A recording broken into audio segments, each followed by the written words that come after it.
우리 이번 시간에는 함수에 대해서 공부를 하게 될 텐데, 일단 프로그래밍을 처음 공부하는 친구들은 함수가 뭔지 많이 막막해요. 수학의 함수를 말하는 것일까 싶기도 하고, 일단 영어로는 똑같이 펑션이라고 표기를 하게 되고요.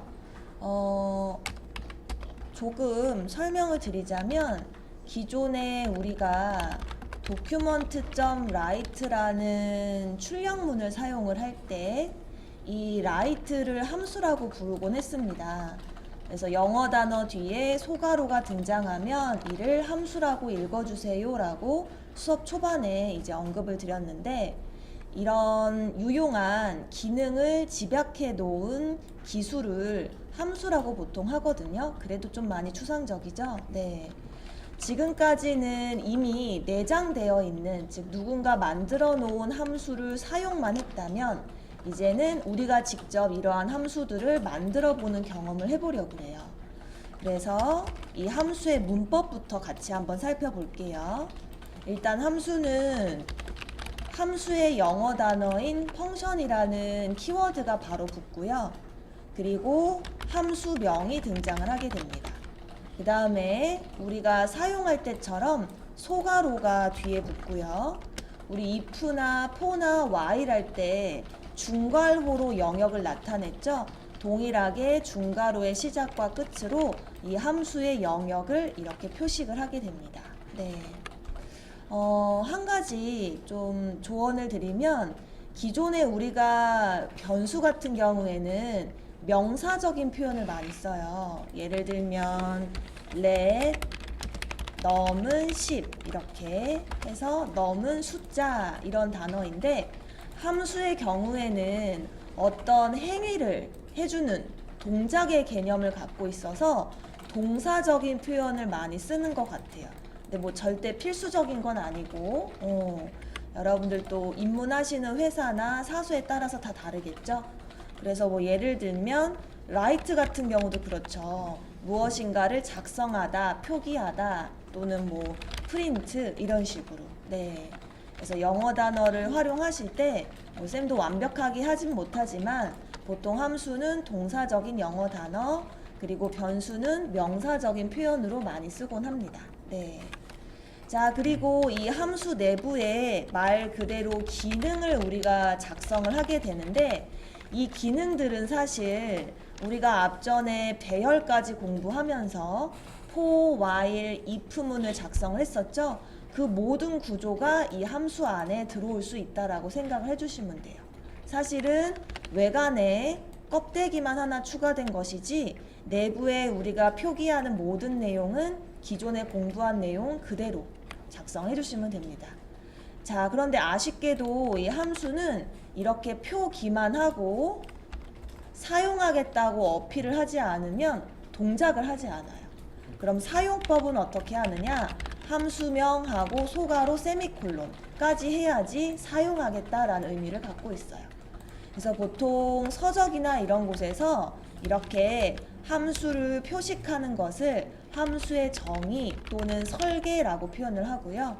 그리고 설계된 또는 정의된 함수를 이제 사용하겠다 할 때 함수를 사용한다 또는 호출한다 라고 표현을 많이 합니다. 사실은 호출이라는 표현을 더 많이 쓰고 있어요. 그럼 다시 한번 정리를 하면, 함수는 설계만 해놓고 호출을 하지 않으면 동작을 하지 않습니다. 그래서 호출할 때 그제서야 자기의 이름을 찾아가서 그 안에 있는 내부의 기능을 수행하고 다시 돌아오게 되는 원리가 함수입니다. 네. 아직 추상적이죠? 우리가 한번 직접 함수를 만들어 볼게요. 자, 그러면 이제 주석 밑으로 내려오셔서 함수를 먼저 설계해 봅시다. 펑션이라는 키워드가 등장을 하게 되고요. 우리가 테스트를 한다라는 의미의 테스트라는 이름의 함수를 한번 만들어 볼게요. 그리고 이 테스트라는 이름의 함수를 호출하면 단순히 웹 브라우저 상에 이렇게 간단한 느낌표를 출력해주는 형태로 표기를 한번 해보겠습니다. 정말 동작을 안 하는지 궁금할 수도 있어요. 그래서 이 상태에서 한번 우리 친구들이 진짜 실행을 해보세요. 실제 실행을 해보면 화면에 아무것도 안 뜨는 걸 확인할 수가 있어요.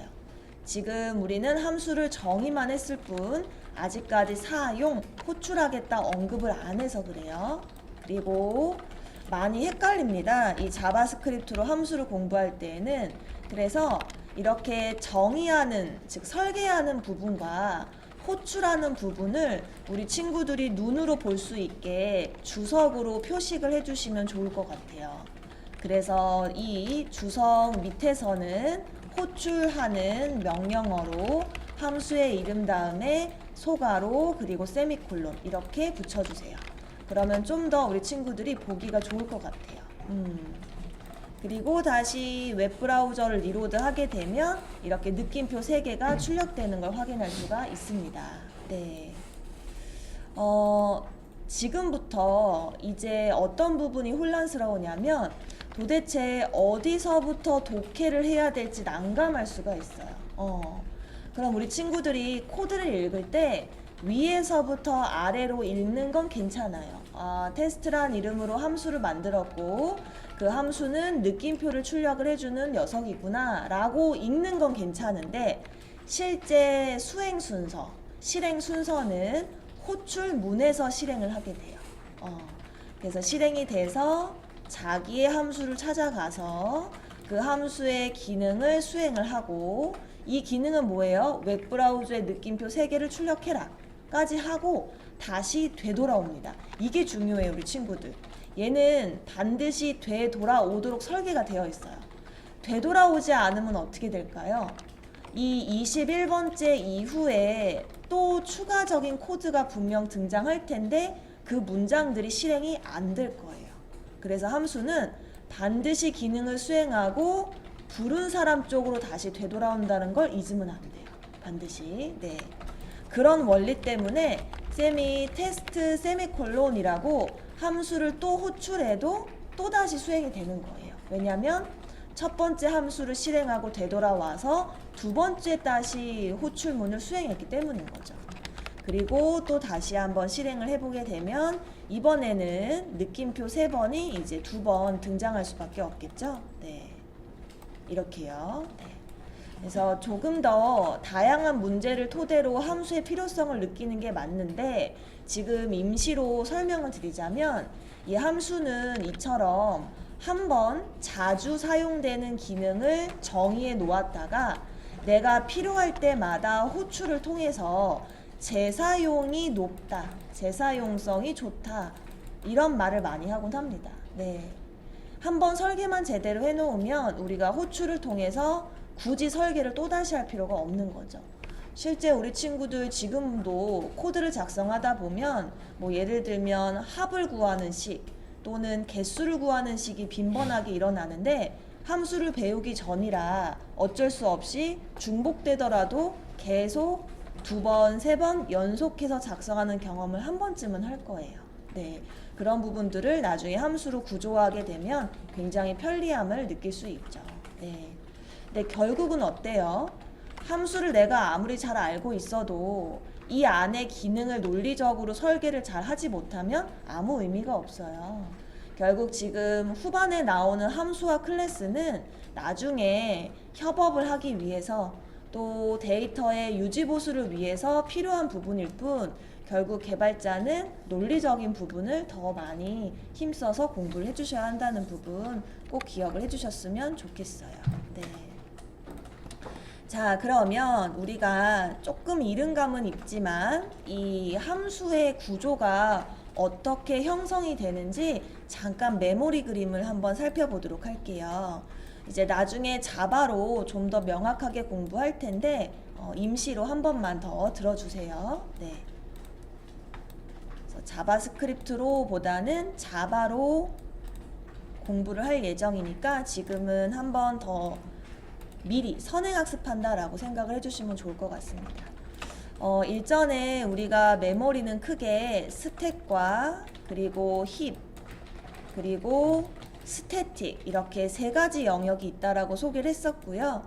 여러분들 이해를 돕기 위해서 사실은 계속 스택의 그림을 그렸는데 이제는 좀 더 진짜로 정확하게 한번 그림을 그려볼게요. 네. 우리가 앞으로 이 자바스크립트로 공부를 진행할 때요, 크게 두 가지 영역으로 나눌 수가 있어요. 이제는 함수 영역과 그리고 함수 밖 영역 이렇게 나눌 수가 있어요. 중괄호가 시작된 함수 안 영역, 그리고 함수 중괄호 밖, 위, 아래는 전부 함수 밖 영역이죠. 네. 우선은 이 함수 밖 영역, 즉 위아래 파란색 영역은 사실은 위치가 여기 스태틱이란 의미의 영역에 선언이 됩니다. 그래서 우리가 이 num이라는 변수의 그림을 그릴 때 바로 이 스태틱 영역에 그림을 그려주시면 돼요. 정확하게는요, 이렇게. 그래서 스태틱 영역은 함수 밖 영역이다 라고 기억을 해주시면 되고, 네. 자, 그리고 이 테스트라는 이름의 함수 정의서는 또 다른 영역에 사실은 문서화돼서 올라가요. 근데 따로 그림은 그리지 않고 일단은 대기를 시켜 놓고요. 여기 23번째와 24번째 이제 그림을 그려야 되는데, 바로 이 함수가 호출이 되면 스택 영역에 그림을 그릴 수가 있습니다.